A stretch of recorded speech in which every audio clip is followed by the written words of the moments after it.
ladies and gentlemen, and welcome back to Doctor Who Reviews. This week we're talking about Ed Hime's latest episode, Orphan 55. Orphans 1 for 54 were unavailable for comment. And to discuss the episode with me, I have my two usual co-hosts. Firstly, to my virtual left, he lost both his parents in an unfortunate accident at the mirror factory at the age of 8, it's FreezingInferno. I don't even know what that means, but okay. And to my virtual right, she hates every ape she sees, from chimpanzee to chimpanzee, it's Kat.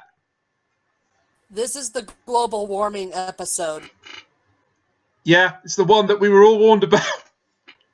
This is the global warming episode. And oh boy, do I have things to say. Can I just get something out of the way right now? Later. Just get it off my chest right now. Later. Yes. Okay. Ah!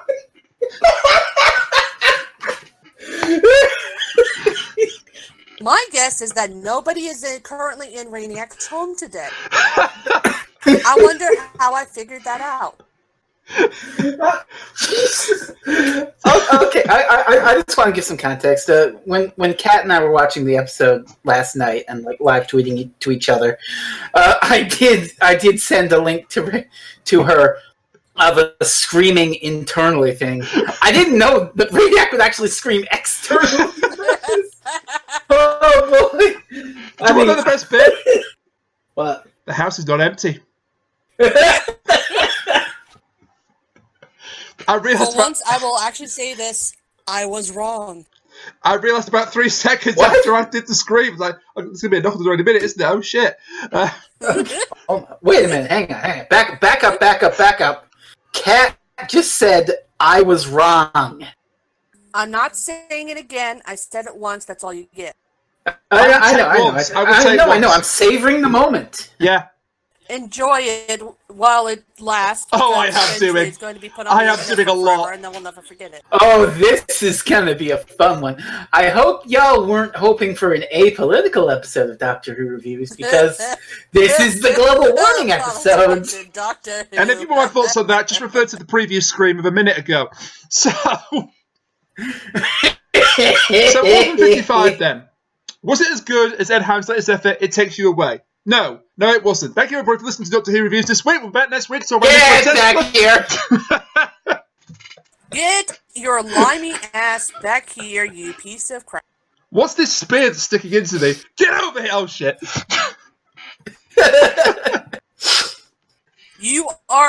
I am Captain Ahab, and you are Moby Dick. Emphasis on the dick. Call me Ishmael. No, seriously though.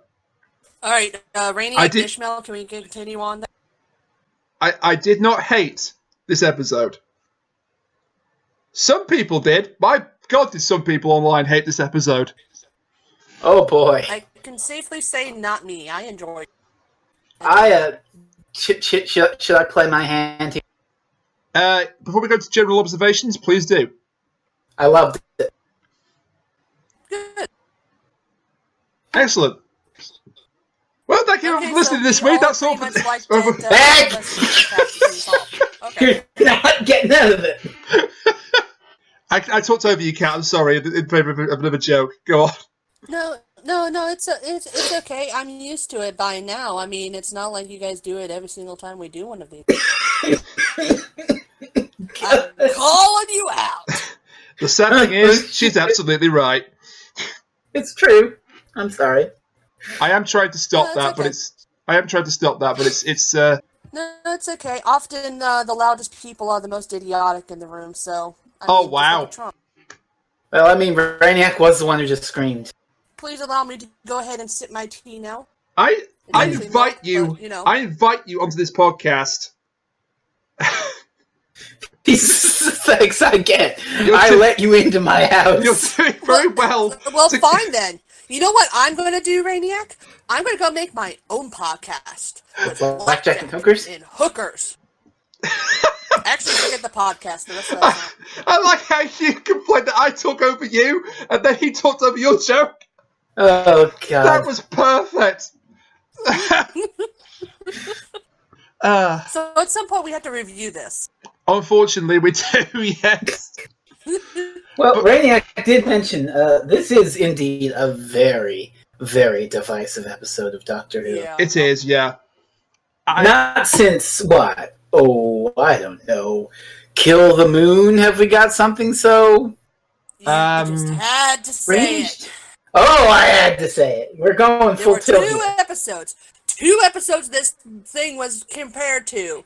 And they're both the episodes I hate the most. Kill You the hate Moon, the Ark in Space? Forest in the Night. As there's a third one you can compare it to, which you don't hate. I don't hate this one. I love this one. It's amazing until that ending. You can compare this to Oxygen as well. Yes. In fact, I will do Yeah. later on. Oh, but- boy. Well, I mean, you kind of already did, so. Yeah, well, more. Shut up. Right. So, can we all agree this is basically aliens with a climate change message? It has certain aesthetic similarities, yes. Well, I'm not suggesting that the monsters are like the xenomorphs. I mean, you got the APC and sieging the thing and taking the people, and you got the trackers. Yeah, I can see. There's some aesthetic liberties. I think Ed Hime was definitely influenced by aliens, is all I'm going to say. Ed Hime threw 12 fucking things into this script, which is probably one of the main critiques of it that actually does hold some water. Yeah, it moves at such a pace. This is...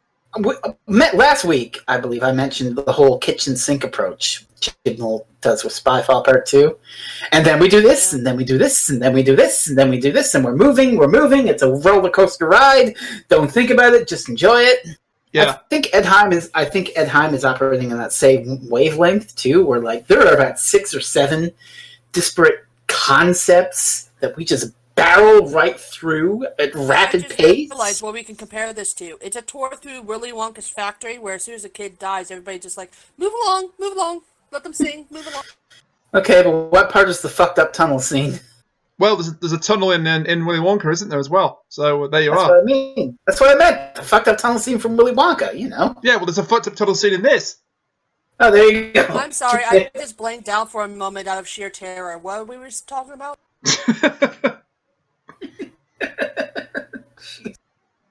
Seriously, that shit was traumatizing. What the hell? Before we get to the stuff that really divided people, I will give some props to various elements of the episode. Firstly, it looks gorgeous. Oh, I love it. I love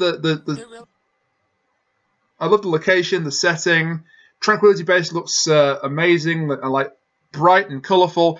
And then suddenly you get that wonderful bit where they go off the base, and it's all going to be drab and lifeless and horrible. But I will say one thing. Doctor Who realize filming in that one tunnel, don't they? Because that tunnel scene, that's the same tunnel from Flatline. Look, oh my god, really? Let's be fair here. It was probably a lot easier to film in the tunnel and a lot cheaper.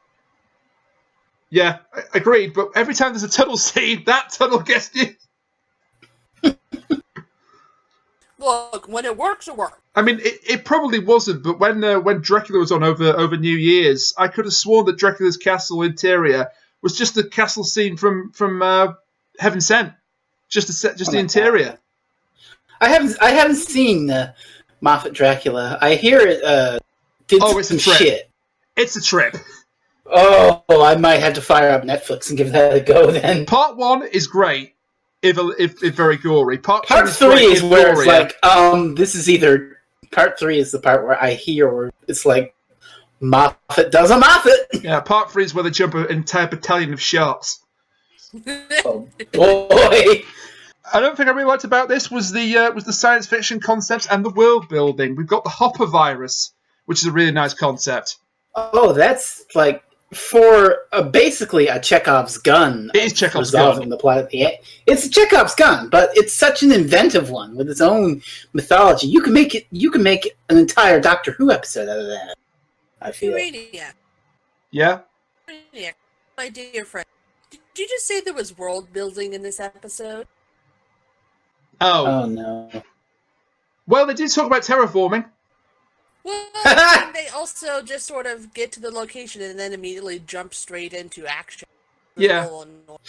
Yeah, I mean that again goes with I noticed this too. The drop, because usually, how long was the episode over there, Rainiac?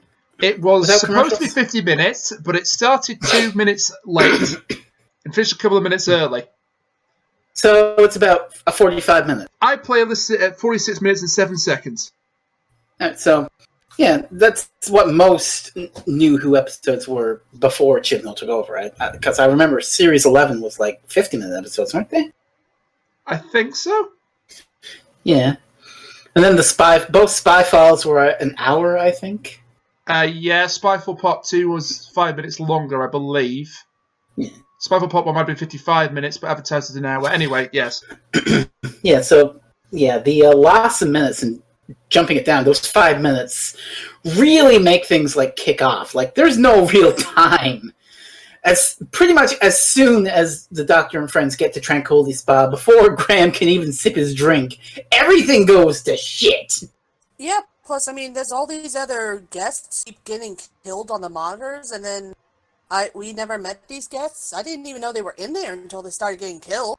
Hi, my name's Mr. Extra. Have you met my wife, Mrs. Extra? We're about to die in 2 minutes, so don't bother getting to know us. I know, all those people Mr. died. Red Shirt, he's retiring in 2 weeks, and his wife just had a baby.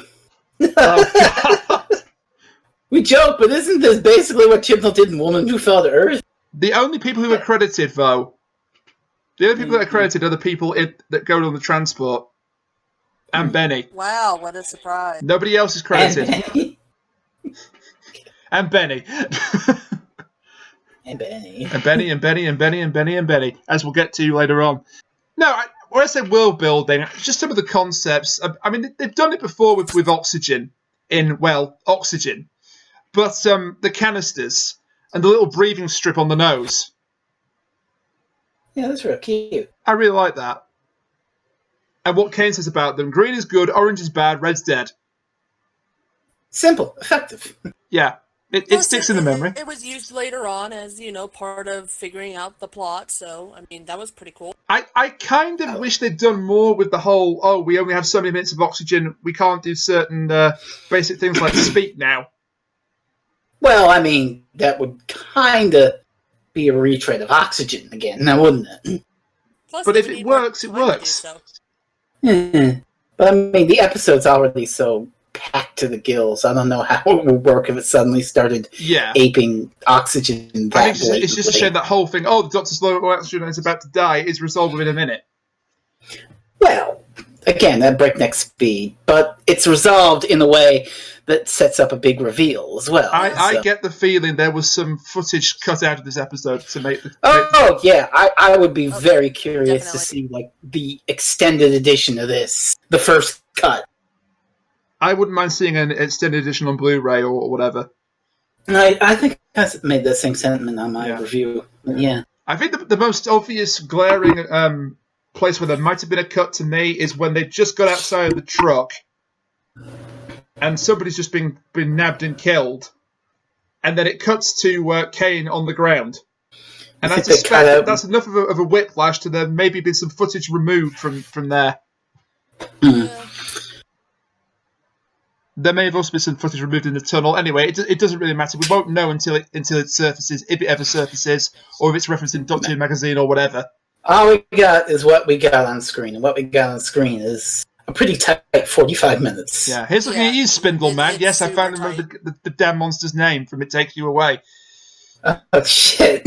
Another Ed time joint. Yes, the Spindle Man. Hang on, I can completely remember what it was called, and I'm not, in fact, looking it up. The Solid Trap. Froggy! Did you really just... That's it, the podcast is over. You just referenced Beat the Cat. We can't come back from that. We already did that joke. We already did it. I don't care. I'm hitting the nuclear button right now. I know, poor choice of words given what happened about the location, but...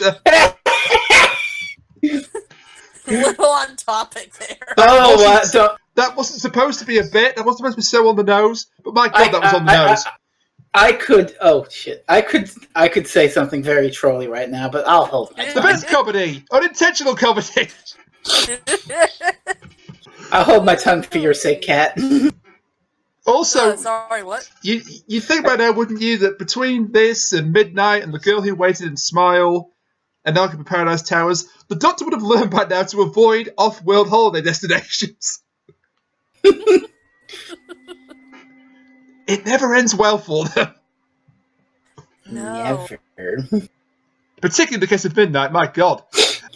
I mean, to be fair, before she had time to really do it, Graham put the thing together. So before we get to the supporting cast, because that's, for me, a major problem with this episode, for the most part. One very vocal part in particular, who I think you know who I'm referring to.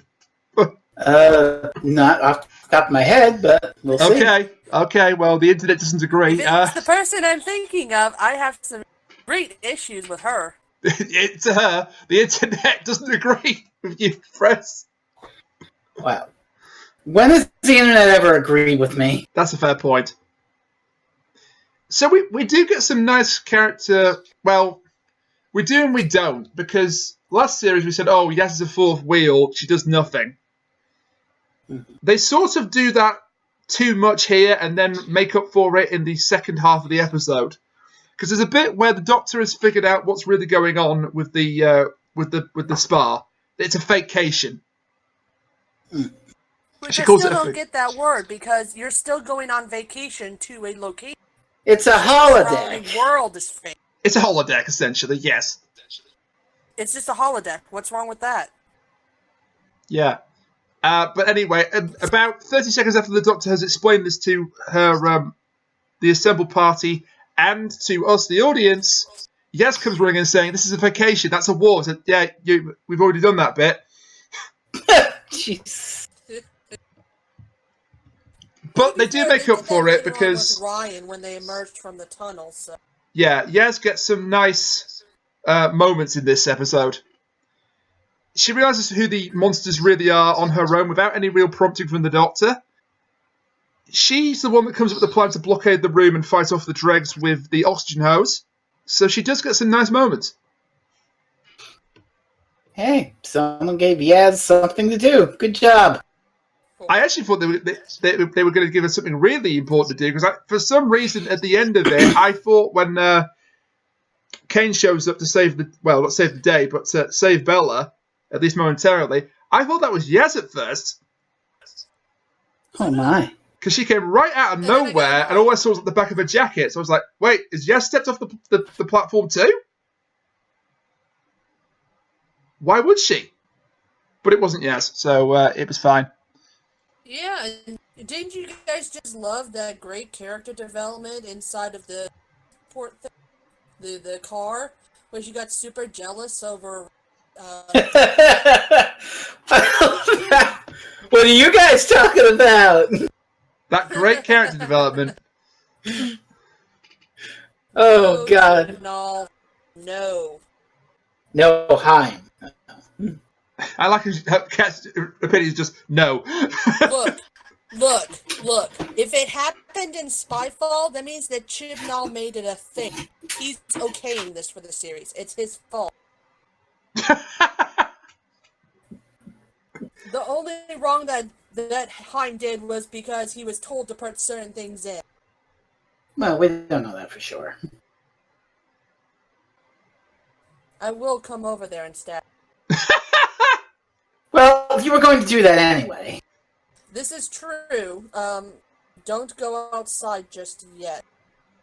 I wasn't going to. I'm not going to anyway, because it's 80-mile-an-hour winds this week. Oh, Christ. 80-mile-an-hour winds? 80-mile winds? 80-mile-an-hour winds? 80-degree-an-hour? Blown away. He was 70 degrees.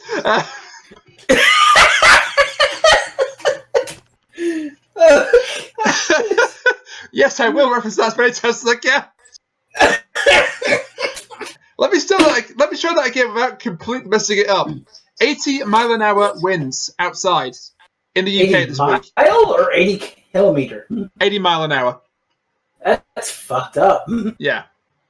So let's move on then to the... actually, no, before we move on to the guest cast, because it kind of ties in with one of the main cast. The strongest person in this episode, apart from the Doctor, is Ryan. Yeah. I like what they did with Ryan here. I really like the Hopper virus comedy bit. Oh God, yes. Just suck on your thumb until the hallucinations stop. And remember, those bats aren't real. And him in the background just swatting in the air. Oh, shit. I love it. The bit where he just sort of flops onto the ground because he's lost the ability to walk. That is exactly what people do if they drink a zombie. Physical comedy. He is amazing at physical comedy. He is pretty good at it. It's a good It's a good beat. I love it. And Ed Hime manages to strike a good balance here because given that Ryan is he's the dyspraxia guy, he's clumsy. It could have been like, oh, look at that disabled guy falling over. Isn't that a laugh? He manages not to do that. No, I didn't get that vibe at all. No, he handles it well. Maybe he could have done a handling other parts of the episode as well as that, but that's just my opinion. Well. I mean, a slight argument there, but we'll get to it. Oh, more than a slight argument. A pretty major one. Have they really even mentioned his disability at all recently? No. It came up in the very start of Spyfall 1 where he was shooting basketball, maybe? Even then, it was more like a reminder that he has this. It wasn't like Other than that, I can't think of anything. But what I mean is, I don't want them to point it out all the time. I don't want them to, bring in a person in a wheelchair and point out the person in the wheelchair the entire time. That's not what I want. We've had this discussion before, haven't we? That if a character, if the only thing going for that character is disability, that's not a well-written character. Yeah, exactly. But if they've got all these other aspects to them, as in addition to the disability, like they're a cool character who just happens to have a disability, that's much better. I think Ryan falls in that latter category. Essentially, a disability should enhance a person because that's what it does in real life. Yeah. It makes that person, they are going... I'm trying to figure out the way I'm trying to put this down, but essentially, a person is not just their disability. It's part of them. It's not all. Part of who they are. Yeah. Being disabled is a character trait. It is not a definition. Bingo. There you go. It's part of you. It doesn't define who you are. Exactly. But he does get some really good material to work with here, Toast and Cole, and he gets a love interest too, of sorts. Oh, the flirting is pretty amusing too. Oh yes, his line about is that the worst chat in history? Yeah, you've just witnessed history. And then the Doctor just blows in and ruins it. It's so cute. I love it. So what we're talking about? Where they suck their thumbs at each other. Oh, that was.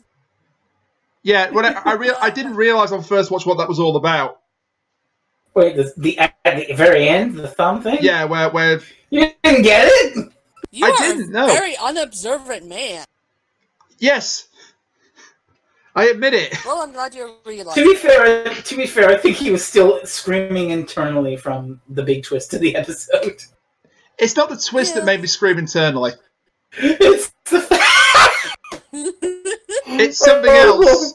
It's something else kind of loosely connected to the episode, which we'll discuss when we get to the big twist. Oh no, you're gonna... Oh, I know where this is going. Oh, no, you don't. No, you have no idea. I have a guess. Okay, I'm going to guess your guess is 2 words, and you're wrong. I have a guess as well. My guess is that you were really annoyed by that one tree in the background of that scene with Kane. And trust me, I know exactly how you feel. That tree could have done a way better job of acting. Damn it, you know me way too well. That tree was so wooden. It should really branch out to other genres. Oh, she set me up. I couldn't help myself. Leave this topic and move on. Yes, make like a tree and leaf. Oh, now we're talking about Rings of Akaten? Got it back. Well done. I'm glad I don't have to edit it. Wait, why am I laughing? It's me.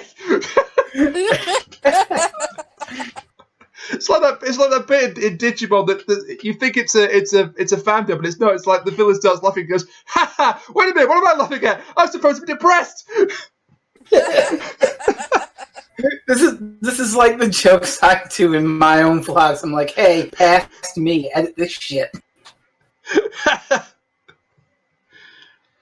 But yeah, we can't really talk about Ryan without talking about the guest characters.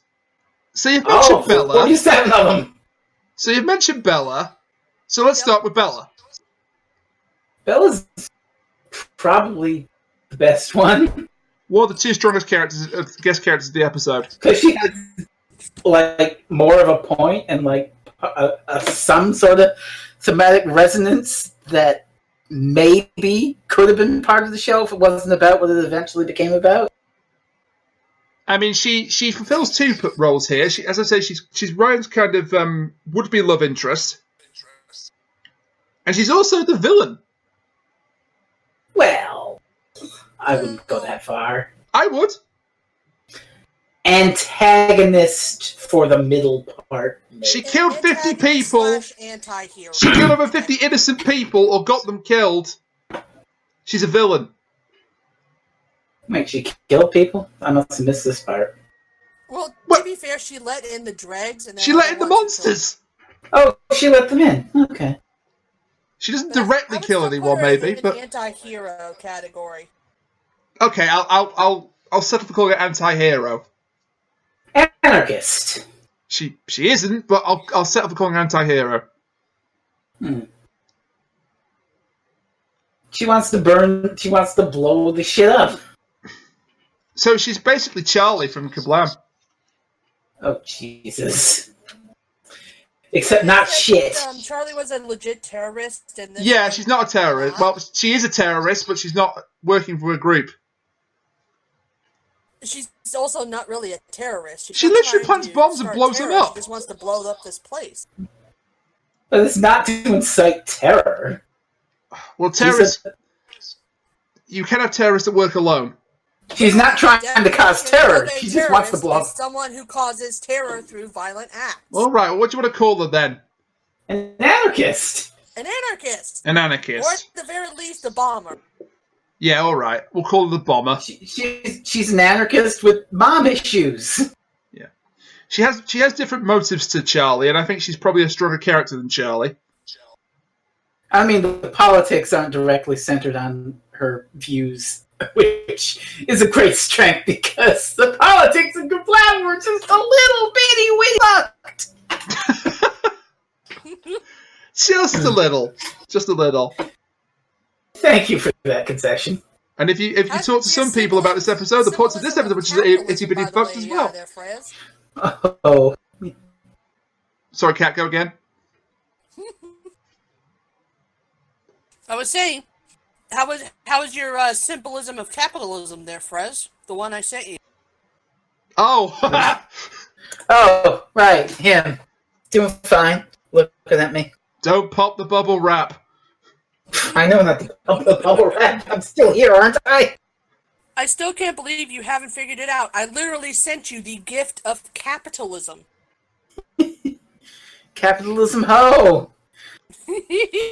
So wait, you're telling me that I'm keeping capitalism on my desk. Does that mean that we can revert to Marxism now that I've got it trapped here? No. Oh, son of a bitch. We've just fought Marxism in this country for another 5 years, thank you. We don't want it again. Oh, come on, Com. Oh, come on. Actually, I should be really careful about what I say because I am in America and I will get for being anywhere. Oh, God. I'm Canadian. I don't give a fuck. No, I'm not even kidding. Literally, the way I go in Pennsylvania to get to my other house, there was a big sign up saying that communists are like a plague in America. Is this the fucking 1950s? Jesus. No, it's like a brand new sign that someone put up. Joseph McCarthy's fucking granddaughter put a billboard up? What? This is just what Pennsylvania is like, okay? Now come on, Fresno. I find it very hard to believe that Joseph McCarthy ever got laid.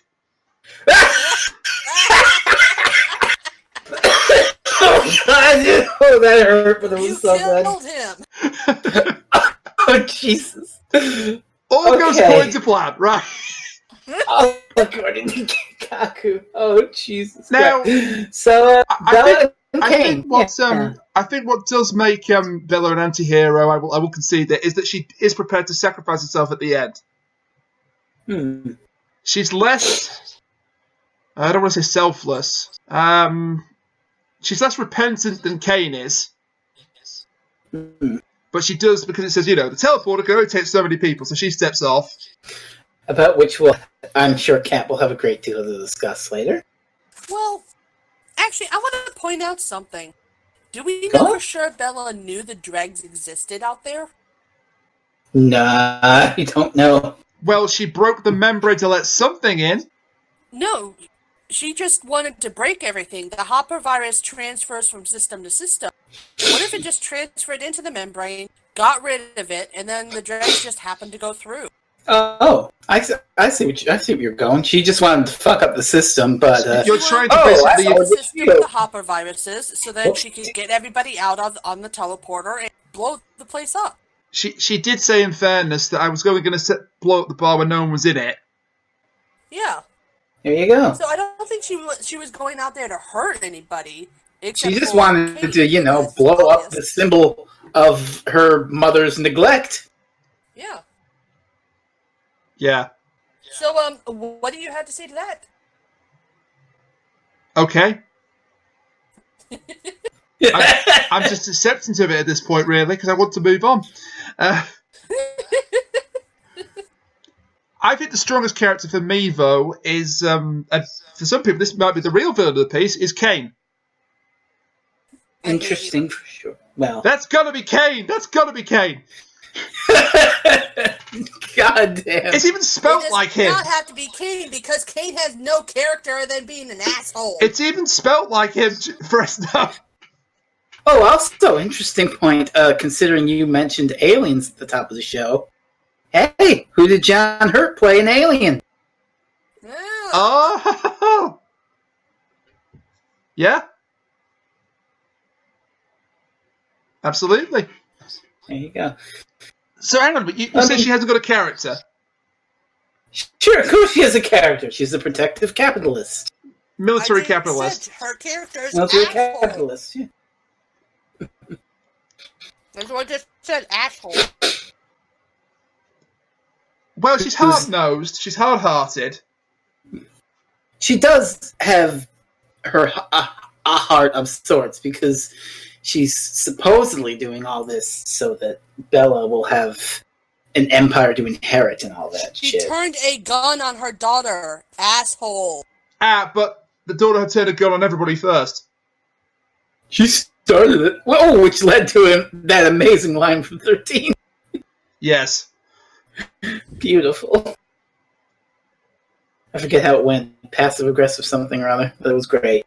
It was something about, why can't we just solve the family disputes with passive-aggressive arguing or something like that? Beautiful. I love it. And she's standing between two women pointing guns at each other. Yeah. There is one moment about Kane I really liked, which sort of got her character over perfectly. It's like the old woman says, when you were out there, did you see Ben? He said, yeah, don't worry, I killed him. Oh, I hated that. Oh, I hate Kane. But he asked her to do it. Yeah, but that doesn't still make her an asshole for not being empathetic to the fact that she just killed him. I'm not disputing that she's an asshole. Also, the scene earlier where the old lady Velma gives her where she's like, Velma, "You gotta say Benny." No, wait. Velma. Vilma. I kept hearing Velma. It's Jinkies. Wilma with a V. Wilma with a V. Okay. Vilma then. Oh, so she's German. And since you've brought her up, let's just quickly go to the worst character of the episode. Oh boy. The old woman, Vilma. That's the worst character? What? I'm sorry, what? Did you just say she was the worst character? Well, the fandom at large, I had never seen a fandom celebrate a character's demise quite like this one in quite some time. What? I didn't see any of this. What? Yeah. What?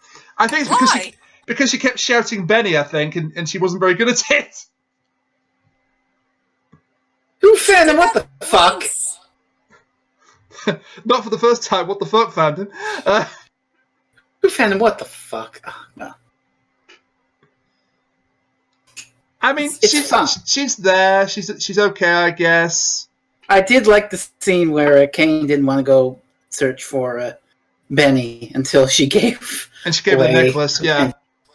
Now that was the first moment I thought, oh, okay, this episode's going to be about like colonialist capitalist shit. Hey, maybe this episode will have a political message. I should keep that in the back pocket. That should be interesting. What could possibly give you that idea? I mean, that part. I didn't know at the point what the message would eventually be. I'm talking about when I was watching the episode. Yeah. We will get to that soon. Oh, we will. No, we won't. Yeah. Yes, we will. Well, we will. We won't actually appear in the podcast because I'll just edit it all out. But oh, well, No, I wouldn't do that. I'll have the satisfaction and the memory of still hearing about it. we need to have a conversation about it, and we will. But Yes. And trust me, it will wind up in the actual episode. people. Trust me. When you say that, I do. Yeah, what you Trust don't her, know is she's- Kat is actually Trust her, recording she's the right now. sunscreen. We're just calling you sunscreen from now on because we have to trust you. God. Yeah, she So was stupid to much of a make me muchness. A lot of the supporting characters were much of a muchness of this. Benny was a walking plot device. He's basically the reason why they have to leave the base. Which I still never got. I really want to know exactly what they did to Benny. Were they like grabbing him to bring him out there as a Yeah, I wish they'd shown it. as bait? I would love, I love ambiguity. I do wish they did like clarify one way or the other. Like it's either A, they had him and they were torturing him, or B, they were like imitating him somehow. No, they Or had it. C, they did actually have him and they brought him out there as bait, or even D, they brought him out there because they were going to feed a nest or something. Yeah. God, who the hell knows? But whatever was happening to him was suitably horrific for him to say, "Will you please shoot me if you find me?" I mean, Tone of voice was a little weird because he was just like very okay with it all. I can see what the episode's going for. It's like trying to imply some horrific nightmare torture on children's British tea time Sunday evening television. But when they're not it gonna goes down, Vilma, will you marry me? And then, will you please shoot me? It's a little off. Yeah. It's some grim dissonance. Yes. Maybe there was another see cut this there or stuff, something. But Maybe. There's like a lot of supporting cast. Whether we got like 3 left, don't we? yeah. Well, we got one who literally disappears 25 minutes into the episode. Oh, I think the other soldier, Form. I come with a 3. No, Form. He had a name? Form? Form is Kane's soldier buddy. Oh, right, him. Yeah, He died. literally disappears. Okay. I'm pretty sure he like died when Yeah, they he dies were off. running He away. dies off screen. Basically, Kane's knocked down. She says they've got Vorm. You can hear some vague screaming in the background. When we don't even know his name, you know he's not that. He is essentially a warm body. Yeah. Johnny Like Redshirt. Tyson. And then Like we also have Cats 2019. God no! Hyphen with a 3, and yes, that's her name. Hyphen with a 3. I have a question about this character. Why? I'll let Kat just get the giggling out of the system, then I'll ask a question about this character. I'm sorry, but Cats was just so shit, and that was really funny to me. I almost went to go see it, and I'm so glad I did it. Thank God you didn't. Hey, Kat, remember that time we watched M. Night Shyamalan's Last Airbender together? And now all the joy is gone from my life. Thanks. I'm just saying, we can make that magic happen again. Feel the energy just drain out of the I would podcast. rather watch that than Cats. Oh my god. Feel all the energy just drain out of the podcast the minute that was brought up. Hey, but look on the bright side. I just made Orphan 55 look way better in comparison. Yeah. Oh, I'd rather watch Orphan 55 over Cats. I mean, well, of course I would. A lot of people would prefer being an actual Mind you, I orphan think I'd over rather seeing watch a Cats. recording of my own spleen getting stabbed than watch Cats. That's not putting ideas into anyone's head, by the way. You never thought of that. No, my question about Hyphen with a 3, and that is her full name, and they say it every time, and my god, stop that. Just call her Hyphen or just that cat lady. Why is it her costume looks worse than the cat nuns from New Earth? Why is it she looks worse than the cheetah people from Survival? She does not look worse than the cheetah people from Survival. Oh, yes, she does. Oh, I disagree. The top of her ears look like they're going to fall off her head at any time. She was actually a cat or a which was she? The top part of her head, like the ears and the top fur, looks like it's going to fall off. It's such a bad prop. God. Yeah. And you know, actually, speaking about things on their heads that look like they're going to fall off, Benny. Nevy. Is that his name? Benny? Nevy. Benny's the old man. Whatever. The mechanic and his son. I don't... The green hair kid. They all have the same name in this thing. We The have green hair kid. And then we have Vorm, Vilma, Hyphen with the frickin' 3. You try to keep all these people straight. If she'd been Hyphen with a freaking 3, I would have enjoyed it more. That's Hyphen with a freaking 3. Don't swear. It's a children's show, you can't swear. It's not the watershed yet. Stop breaking the fourth wall. I'm not. Right. Yeah, the mechanic Nevy. Nevy and his son Silas. His wig was so bad. Oh my gosh. Yeah. Both of their wigs were so bad. AKA Useless 1 and Useless 2. Oh, And, that's let's be fair. little Silas was the most useful one. Yeah, Silas is painted as the genius of the group, if his dad will allow him to be. But for a character played by James Buckley, Nevy is just nothing. It's a complete waste of that actor. Yeah. He's got some really good comic timing, but he's not allowed to show it. His wig Yeah, really this sucks. is a part where the episode does suffer. It's like, something had to get the lesser focus, and it was these two basically. Silas has Their a wigs skill. looked like they walked onto the set of what do you call it? Suicide Squad. Oh Jesus! I wouldn't go that far. Walked away with whatever they could find. I wouldn't go that far, but They Silas do some hacking. Terrible. compared to his father, and I get why they were included because Ed Hime wanted another familial pairing to counteract Kane and Bella. And Graham and Ryan. I And Graham suppose, and as Ryan, well. although they're barely a family in this one because they're usually split up. Yeah. Although Graham does get a nice... He needed some more familiar mirror. Somewhere, Michael just punched the air.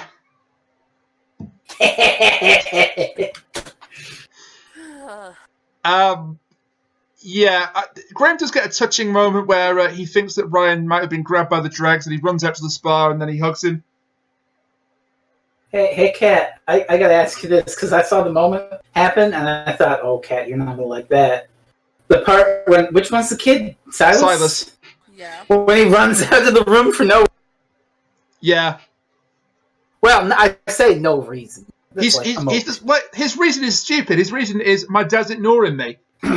Yeah. Oh, well, best It's an emotional response. You know, it's the kind of thing that nitpickers will get mad. I actually liked Silas. Okay. He can act.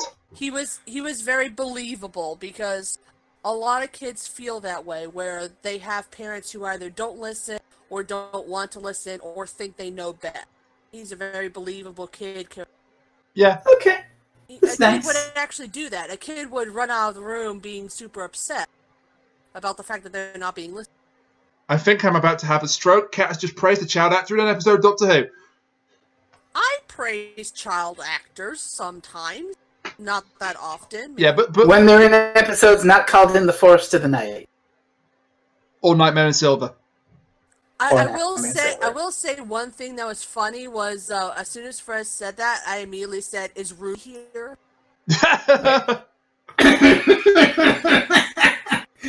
It's true, she did. Ruby will never be forgotten. Ruby will never allow No matter herself how to be hard forgotten. Kat tries. Yeah. She's in there forever now. Never mind. Don't forget, she's here forever. No, we already did the Simpsons reference at the top of the show. We're allowed to do more than one. Okay, so It's no homers. the actor, We can have one. the actor who plays Silas is Llewyn Lloyd, and he was also in His Dark Materials. And I thought, because he was the only one with any kind of technical know-how, that for some reason, at first, he was the one who'd let the dregs in. Because he had the expertise. I see. Why?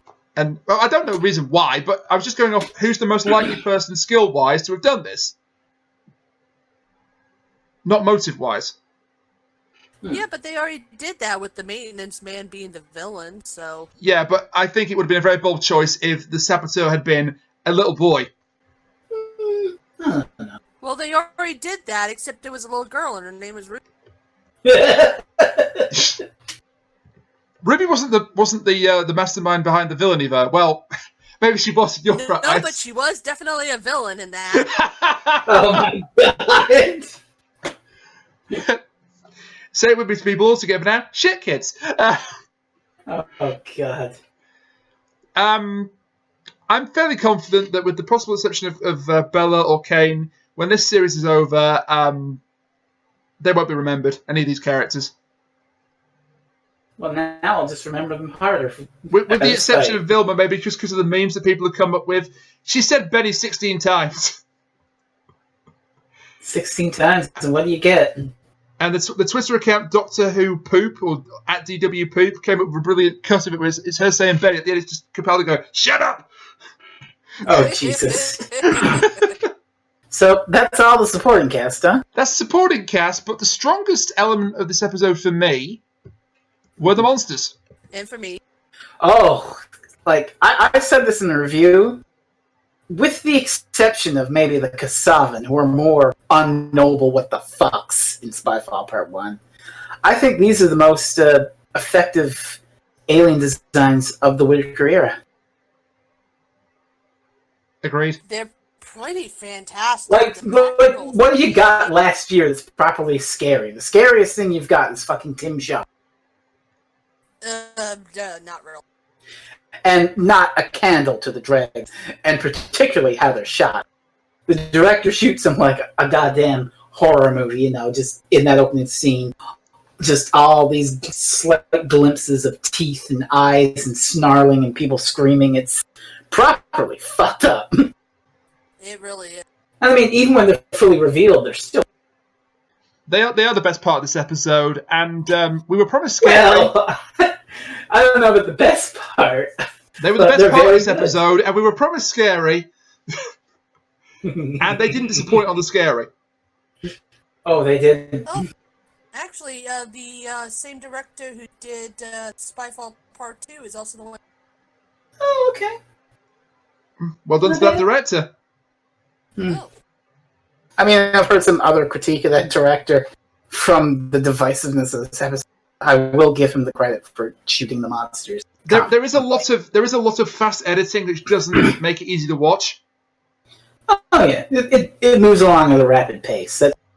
Yeah, but you can move along at a rapid pace and not be like cut all the time. After a while, it just hurts your eyes to keep up with it. Breakneck pace. And you either sit there in discomfort, or you just switch off, essentially. And of course, the name of the dregs is very apt. Oh, yeah, because this could be a double reference because dregs are like leftovers. They're an old-fashioned word for leftovers, like in a cup of tea, for example. Is that a very British People still call euphemism? it the drag. So Yeah, the dregs at the bottom, but also in society, the lowest orders are the dregs. Gee, do you think this Let's be fair, it was probably Kane who named them, so that makes it work on even more levels. So Oh yeah. do you think maybe this episode had a God. political message? I can't quite put my finger on it, but do you think it had a political message? no. The first thing Kat yelled in this thing was the political message. Yes, I know. I ignored that. Do you think this episode had a political message? No, not really. Roll credits. Message here or anything like that. I didn't really ignore it. I was just saying that to see your reaction. And I didn't get one. I was disappointed. Disappointed. No, thank you, Kevin Sorbo. None of the dress kills are shown on camera. I'm okay with this They're good. because it's pretty horrible stuff for tea time family viewing. So I'm quite happy with leaving that to the imagination. I will say one thing though. Once we got the sort of first reveal sort of thing with the pendant and all that, I kind of thought the way the episode was going to be some sort of I Am Legend type thing, where Tranquility was actually like infringing on them and threatening them, and they were only lashing out, and they weren't actually all that bad. That would have been good. That would have been an interesting twist. We didn't get that. We didn't get that at all, but it would have been interesting. Like the actual ending that they used for I Am Legend, they messed it all up. Oh God. Another thing that's them not showing the kills like an unintended side effect is because they never showed Benny after he got grabbed in the spa. I can't shake this image in my head now of one of the tracks operating this old man like a glove puppet. Oh hey, hey, you know what you could put over that? What? Benny Hill. Oh, Boo! boo this man! Boo! Boo! That stinks. Now, well, with the drag being literally named after, well, Yeah. either the leftovers of tea, or far more fitting, the leftovers of a society, the lowest caste, if you will. I think we really ought to get to it. We just got to pull the bandit out for anything. I think I've just got to brace myself and dive in. Just grab that Band-Aid and haul it off and say it. The Band-Aid has been well and truly ripped off because there is a huge twist towards the end of this episode.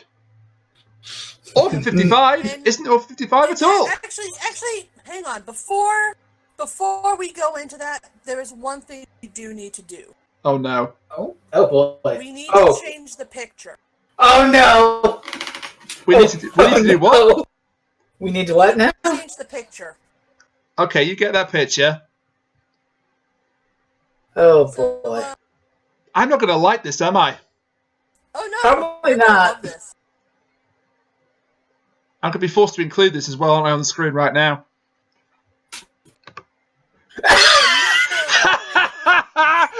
Oh no! Oh, it's so much sillier than I thought it was gonna be. Hang on, for some reason that picture messed up. Why is it a GIF? That's not right at all. Close enough. It doesn't matter, that still hurts. So yes, the big twist. It's Earth, Austin. It was Earth all along, Austin. Ah, son of a bitch! What? Oh, great! It was Earth again. Well, here's a real fun bit. So, for the holidays, I got Amazon gift card stuff. Kerblam, man. You know. So I got some shit, and one of the things I got was the Colin Baker Complete Season 2 Blu-ray, which is the Trial of a Time Lord season. You know anything about the first story of that season? Is it the Mysterious Planet? It's The Mysterious Planet. I watched The Mysterious Planet a couple hours before Doctor Who came on the TV. And for those of you at home who haven't seen the Colin Baker story, The Mysterious Planet, it's revealed 10 minutes in that the Mysterious Planet was Earth all along. And it was destroyed by fire and shit's all fucked up. And then I come and watch Orphan 55 and whoops! Now I'm hearing you. Fuck. Oh, and by the the way, spoilers for the mysterious. Yeah, they say that 10 minutes in. Yeah, they do, in fairness. Isn't it Revelox? Ravelox, that's what it's called. But Revelox is actually Earth. Yeah. The reason for that is trust. Having seen both of those stories in pretty close succession, Fresno, which of those do you think did it better? Orphan 55. Orphan 55. Okay. Because it's about something. Well, actually, there's one thing that's interesting, is that Orphan 55 and Trial of Atonement have one thing in common. They are both weird messes. Except one of these weird messes works and one doesn't. Yes.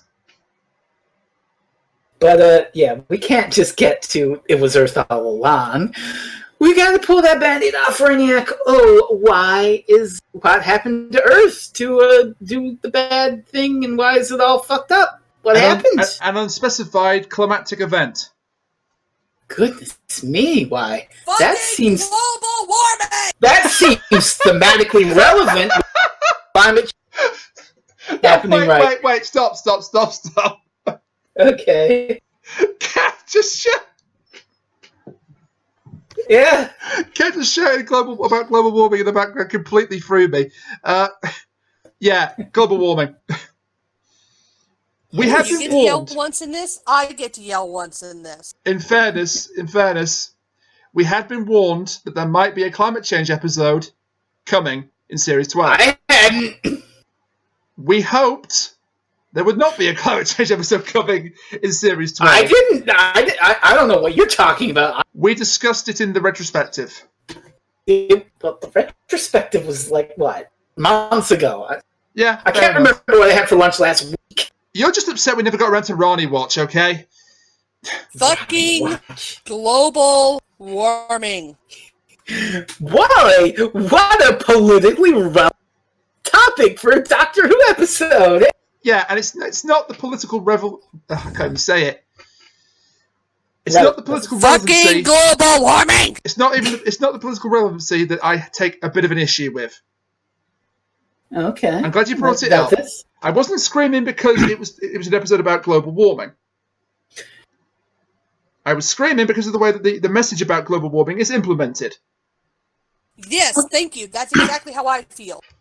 May I be allowed tangent? I'm definitely going to have to agree at some point, depending on what you say, but please. Okay, well, maybe allowed to tangent here. So, the Russell T Davies era, we have to go back to that just briefly. That was no stranger to making pertinent political points and statements in the episodes. But it tried to finally craft them into the narrative of the story. And also provided an enjoyable adventure at the same time. And sometimes it worked, and sometimes it didn't, and that's okay. You can't get a hit every time. Hey, Rainiac. You want to know what my favorite line from this episode was? That completely throwaway line where the doctor just said, oh, it was global warming, and then all the crops died, and then there was a nuclear war because of it. Oh, yes. Way to gloss it fucking over. I guess if you hang around Chris Chibnall enough, you too can tell, not show. Oh, gosh. Well, technically they did show when she mined Vulcan, whatever. Yeah, and that was bullshit too, because how could that thing know about it? It said there were generations of dregs. Race memory. Yeah. Unless this dreg is however old it is. There is no evidence of a hive mind between the dregs. They don't even have that much advanced intelligence. I mean, let's actually think about this. They are currently in a future where there's advanced hologram technology, there's all this teleportation stuff, there's like the Hopper virus, and all this good stuff. Space travel is quite obviously possible. Which means that, simply just because of the fact that it was so long ago, how the hell is this dreg still around for this? Yeah. Going back to my Russell T Davies era point, it would craft the political messages into the narrative of the story and also provide an enjoyable adventure. Here, Ed Himes is so caught up in broadcasting his message, he seems to forget about crafting a story. It was a throwaway line. Or to put it another way, he takes the message and builds the story around it rather than the other way around. Or to put it another way, it might tend to link something. Hang on a second. Now, this refers to Chris Chibnall, but I think this is particularly pertinent for this. Have a look at that.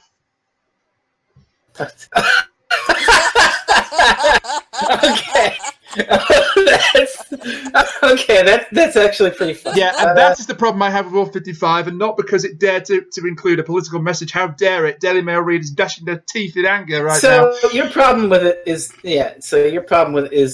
it prioritized the message over filling in all these little things to make it totally resonate and make sense. Let's put it this way.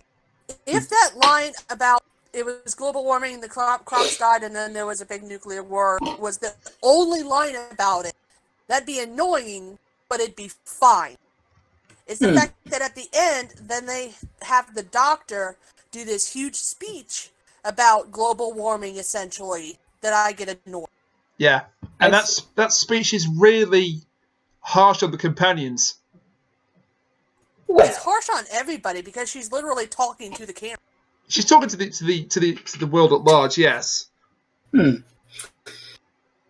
I have completely different about this. I expected you would, and that's absolutely fine. Yes, You're I'm wrong, fine. But it's fine. I know. See, this is the difference between now the me of the past and the me of the future. I'm in the minority here. A lot of people found this episode divisive. They hated it for this, that. It's too fast. It's a bit of a mess, and it's admittedly very preachy at the end, and a lot of its stuff doesn't make sense. You want to know my counterpoint to that? I don't give a shit. I figured that was coming. Well, good for you. It is a pertinent and powerful message delivered heartfeltly. Is Doctor Who tackling climate change the only way I feel it really could? It is basically screaming into the void, do something! That's still tone deaf. That's so tone deaf when the world already is trying to do something about it. Yeah. I mean, it's not perfect. I will admit that right away. The world is most definitely not perfect in any way. But we are still attempting to do something about it. Yeah. And that's good. And this is the problem. Another problem I have with it. There are people out there. They are in a minority, but there are people out there who use climate change. I don't want to say as an excuse, but as a justification to treat people absolutely horribly. Yeah. And that message at the end of the episode is basically saying, it's basically validating them, saying what you're doing is right. I don't feel that way, I'm afraid. No, don't be afraid. It's fine to have a difference of opinion. Like, it is very heavy-handed, but it is a call for direct action to the viewing audience. There are people doing things about climate change. Yes. I'm going to pause real fast, Frez. Here's the problem that I have with that. Mm-hmm. If you and I and our whole neighborhood goes out, we start, doing everything right. We start recycling. We either carpool or take public transportation to work. We go around and we make sure there's no food waste. How much do you think that's actually going to do? Well, that is one way of looking at it. That's a pretty... But this is what I'm saying. We, as an individual, cannot do anything in this situation. We need large groups. We need a lot of people to get behind this. And do you really think that the actual things that are really causing global warming, which is corporations that pump things into wherever the hell they can, the sky, the water, the ground, who go around and waste all of these resources that we have, do you really think they're watching Doctor Who, seeing the Doctor give this speech, and are like, yes, we must absolutely change our ways right this second because of this fictional character? See, I feel like in a lot of ways, lamb, where I'm being more idealistic with Doctor Who is sending a good message that we can take direct action. And you're being more of a realist. You're allowed to do that. You really are. But it's just one of those things where you have to realize that even movements in the past have been huge groups taking the chance to make them work. And the fact is that though there are groups out there who want change, it really wasn't until the governments of different countries got together with the Paris Agreement and wanted that. There are companies in America that want to go green. They want to go for renewable resources and energy and everything that they can get. And they are trying to do so. But there's still that vast majority who just don't care. And just in case people get the wrong impression of me from hearing me talk on this week, I am in no means a climate change denier. Oh, God, I don't think any of us are. I completely say that it exists. I don't think it's perhaps as cataclysmic as some people would like you to believe or want to believe. I believe there's still time to fix it. This whole, we've got 12 years to save the planet or we're all going to die, I don't believe that. I mean, if it's true that we won't know about it because we'll all be dead, but... Now, we do have the problem of we're getting very close to that, I believe it was percent threshold. You can go 2% over and then be in trouble. And I know we're close to that, but still, the fact remains that individuals who are watching Doctor Who are not going to either take this message to heart, or if they do, they're not going to, unless they join up with other people who feel this. You have to have a huge group in order to be able to change.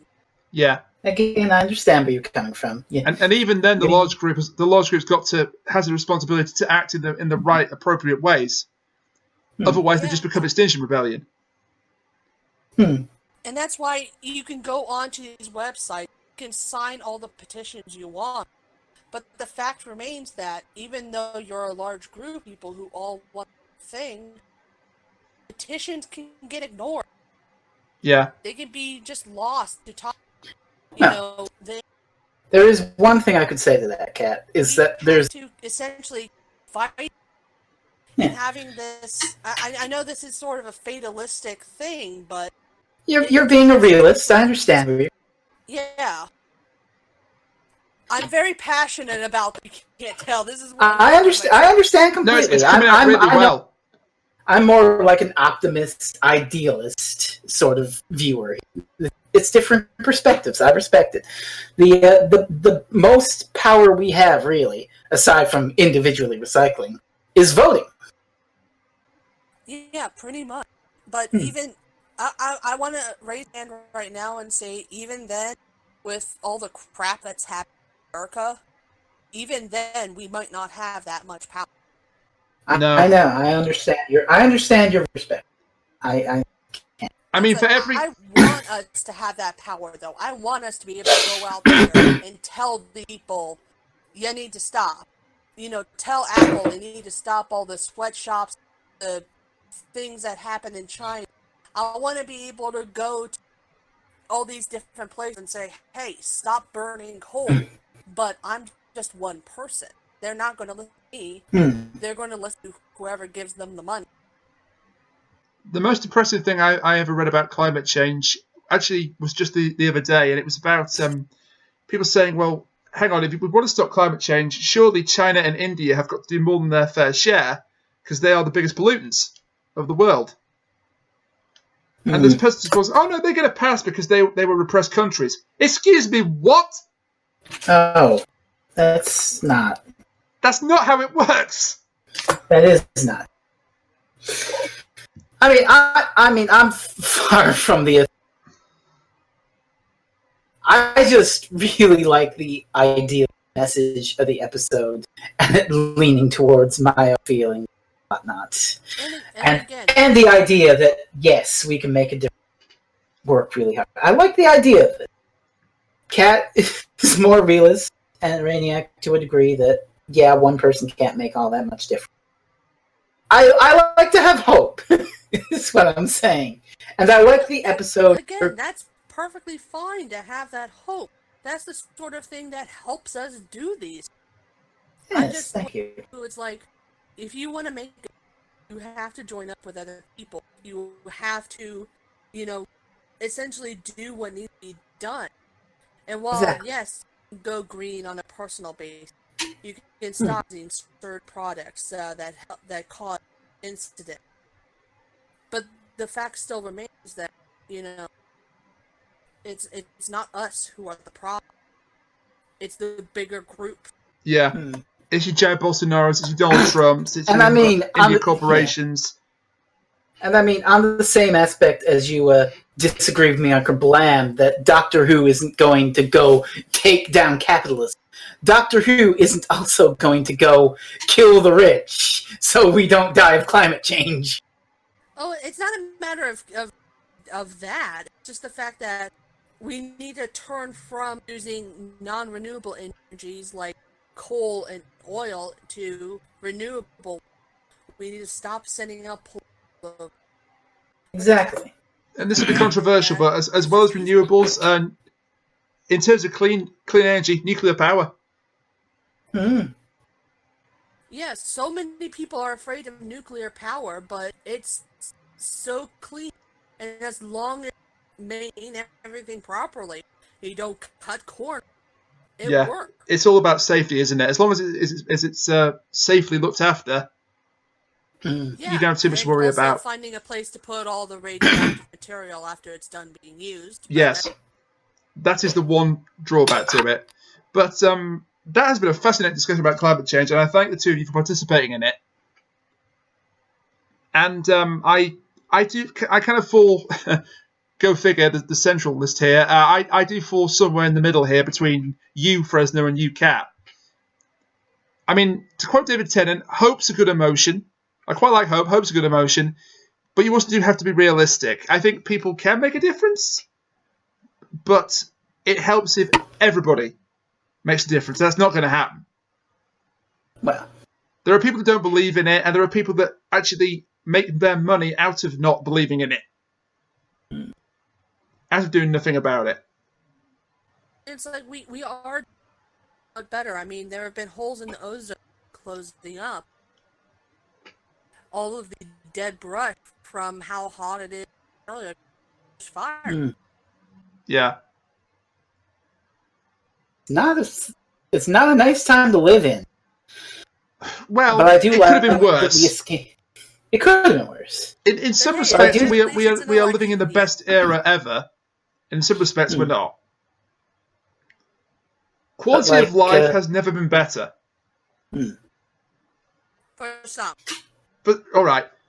General quality of life has never been better. For some people, it's never been worse. But you get what I'm trying to say. Yeah. And this is not me trying to be an apologist for people or trying to defend them. It's just the reality of the situation. I'm not really, well-equipped to deal with, serious issue stuff, per se. I have to at the end of the day, I'm just reviewing a piece of escapist time travel fiction. And I just like the idea that it calls for direct action while still being hopeful about it. Saying, you can make a difference. That's fine. You can change a thing. I like the hopeful, idealist message of that. If it was hopelessly nihilistic about it, if it was a fixed point in time sort of thing, oh, we're fucked. There's nothing you can do about it. That would be an awfully depressing episode of your escapist time travel. I wouldn't like that, but the little glimmer of hope that they added in there with that speech really stuck with me, personally. And that is part of why I liked the episode and I liked the message in it. And that's just me. If you're more realist, well, that's fine too. But that's just my opinion and stuff. Yeah. Yeah, it's a perfectly valid opinion you're allowed to have. You can be hopeful and have hope for the future. And if that's what you take away from her speech, then... Thank you. I will say one thing about the speech. I think it would have been better... The dread roaring is important, but I think if you cut back after the dread roaring to the companions reacting to her speech, That might have been a stronger ending. But the message was there, and the message got through and got across. Although there was one thing that, regarding the way it was delivered, in a sense, did rankle some feathers. And that is the hopeful part of it. Being that the Doctor does say, oh, this is just one possible future for humanity. Yeah. Which, while you understand, as I said, that it does open up the hopeful avenue, and without it, the episode would be hopelessly nihilistic. Like, I've criticized stuff, Demons to a lesser extent, and Spyfile Part 2 for being so rigid in the past. Like, the past is an immutable thing that cannot be changed, and Jodie Whittaker will not try. If you applied that to this and said, well, we've seen the future, that's just it. Humanity dies of climate change. Well, I can't do anything with that. Web of time, fixed point, nothing I can do. That would be horrific. Mm. I mean, even Jodie Whittaker says there's nothing I can do. Yeah. Jodie Whittaker is playing a fictional space alien in a time machine, and she can't actually fix it. But getting back to it, the point about the possible future does kinda, sorta fuck with the lore of time travel in Doctor Who. Very much so. Which, I mean, like I said before, it explains the three. Mm-hmm. Which I will again cite with all your talk. Again, cite my defense of the idea of the plot. I don't give a shit. It's all made up bullshit. I do quite like now the parallel we've drawn where you've got the Doctor and she knows that her planet has been destroyed. Mm-hmm. And you've got the companions who think their planet might be about to be destroyed in the near future. Mm. So that works. What didn't work is why didn't they save Kane and Bella at the end? Yeah, this I can't really, justify. Like, I'm all for, plot holes to matter, but this is, something that the episode is lesser for not addressing or explaining. Because there's no reason why they couldn't. You have a box that can go through space and time, and you can't go space. You can say wibble wobble, fixed point, blah blah blah, whatever the fuck. Do something. I mean, is the Doctor implying that they don't deserve to be saved? Because my God, that's dark. That's it. With the absence of it, you're only left to guess why, and the guesses are pretty fucked up. It could be that she went to save them off screen immediately after the speech. I mean, we didn't see that. No, you don't see it. Yeah, and if you don't see it, you can't know for sure.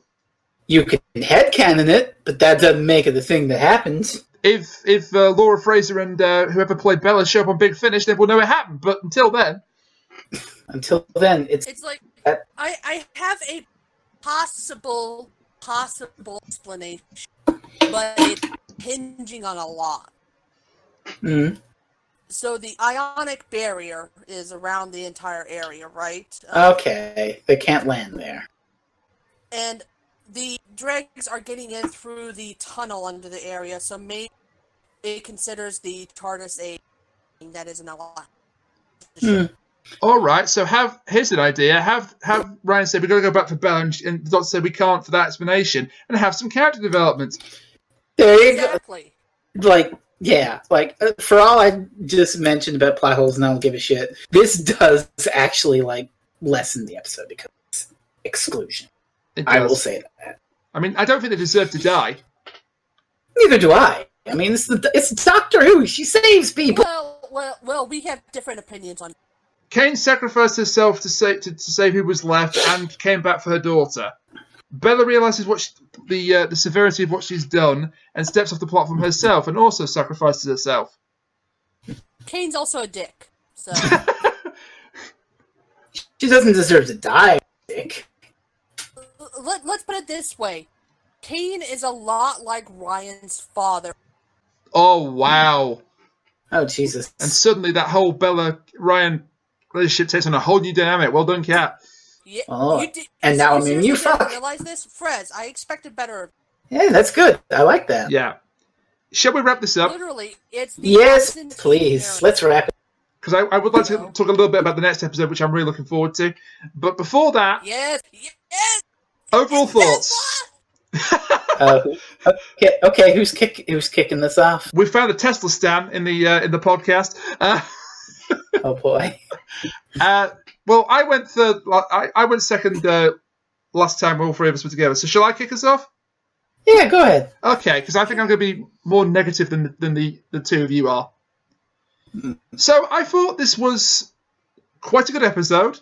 I think there are some strong science fiction concepts. I think the monster is really strong. I think Tosin Cole puts in one of his best performances to date. It doesn't quite make up for the paper-thin supporting cast, apart from maybe Bella and Kane, and the pace that's far too fast for its own good. The message about environmental protection is a very important one. I just wish they had included it in a way that wasn't so in your face. I am starting to wonder if this show has forgotten how to do subtlety. It was not as good as it takes you away from me. I mean, it's the Chibnall era. I think it has forgotten how to do something. Yeah, forgotten how to do it. Yeah. Did it ever have it? Hello? I say, that Thatcher woman is quite awful. Oh, God. And now you owe Ash $10. Well done. Hang on. Yeah, it was worth it. Who would like to go next and tell me that I'm wrong? Would you like to go first? I'll go. You're mostly correct. It is. Listen.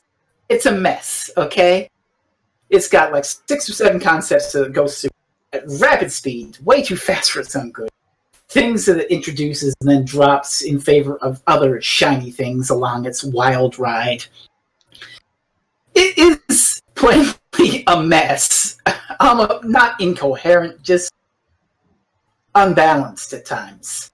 That being said, the message is an important one, and it manages to be hopeful while also calling for direct action and not being magic space doctors going to solve problems. It's an important thing to know, to learn, an important thing to know, and it imparts it in, well, a very direct and almost pleading way, saying, please, for the love of God, do something. Do something, or this could happen to us. And I really, really love it. I do. I honestly do. So that's about the only place we disagree. The level of the messaging being heavy-handed, where you think it's a little too preachy. Is that an apt word for you? No, I don't think it's too preachy. I mean, heavy-handed. I would say it's a bit too ham-fisted. I think they could have woven it into the narrative a bit more throughout. I can understand that. Even if I disagree and think it was done very well the way it was. And that's fine. We're allowed to disagree. I just love the backhanded compliment of, you were mostly correct. I mean, you're right about the pace, and that is a deal breaker for people. But for me, the overall strength of the message and the way it's delivered in such a resonant way really affected me. So, thumbs up for me. Kat. I'm also going to go ahead and give it a thumb.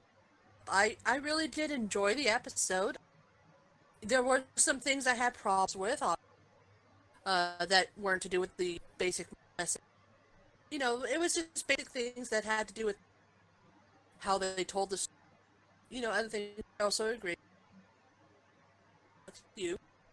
And I will say that I am a very realistic.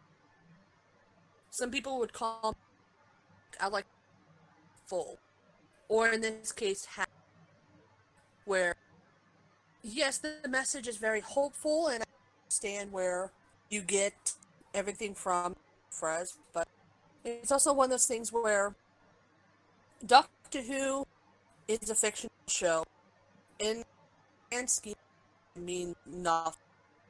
But when it brings in real-life situations like global warming, and it tries to this sort of call to arms, it almost feels like I'm being talked down.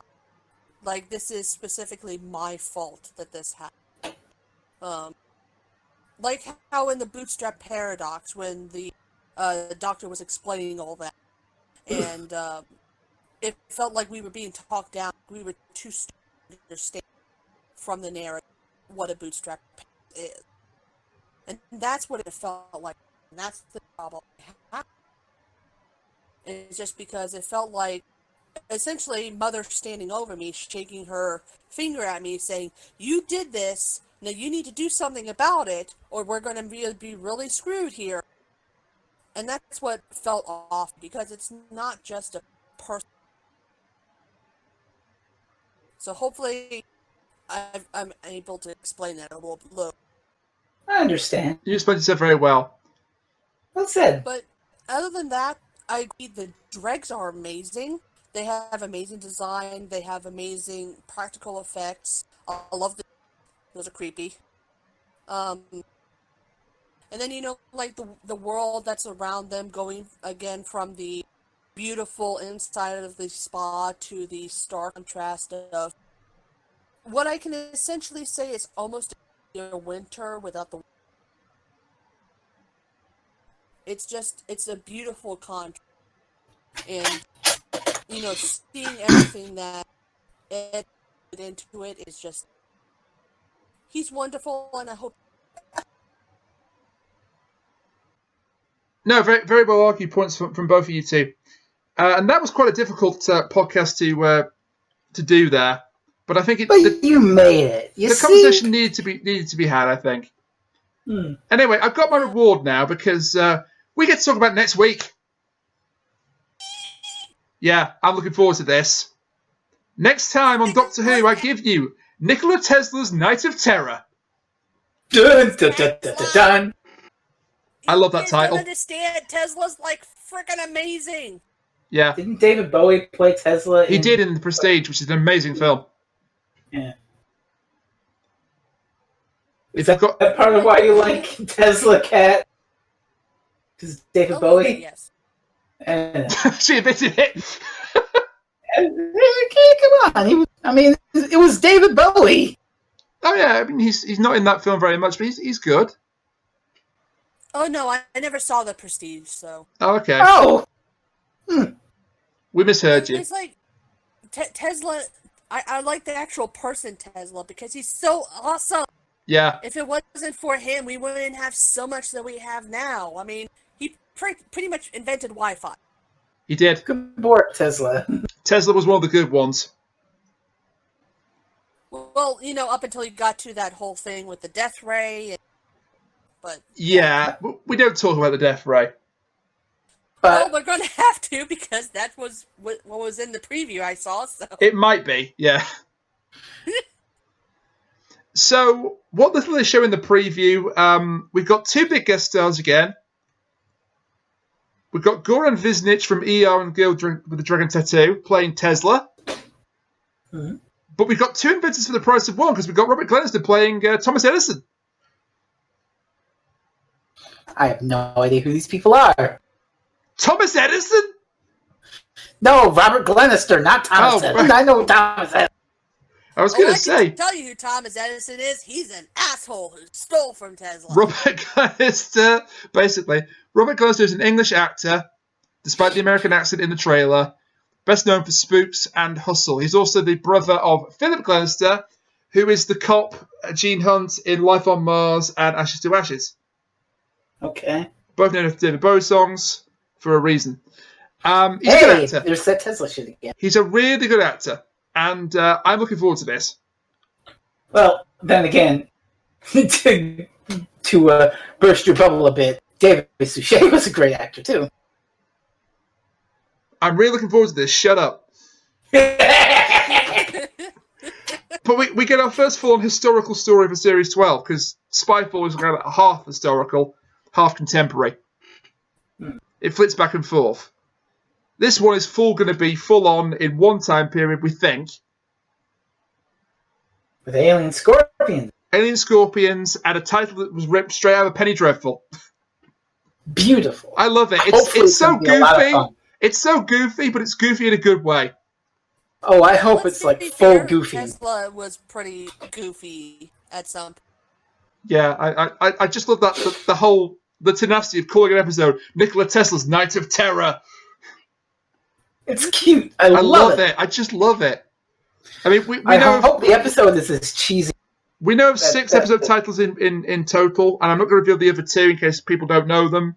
I only know this one and the next one. That's this all I one saw. and episode 6 have probably got the best titles. And episode 6, I haven't got a clue what that's about, so that might not be so good in context. Well, we'll find out. And we've got a new writer, brand new to Doctor Who writer, Nina Mativier. Ooh, nice. Who I believe was a script editor last series and has been promoted to a writer. Excellent. Let's see what they can do. She's done some young adult dystopian fiction stuff for CBBC. She's done cat giggling for CBBC. She's a script and continuity department person. On Doctor Who. She was. She realised how pointless her job was. Okay, Nina, I need you to explain 3 Atlantises and unit dating on my desk by 8 o'clock. Oh, but here's no, I mean, continuity probably means between the not like... She was the script editor on It Takes You Away. There you go. Oh, I love I like her already. I like her already. And Woman Who Fell to Earth. I like her already. Yeah, good. Come on. Knock it out of the park. Now she's going to fuck it up and we're going to hate her forever.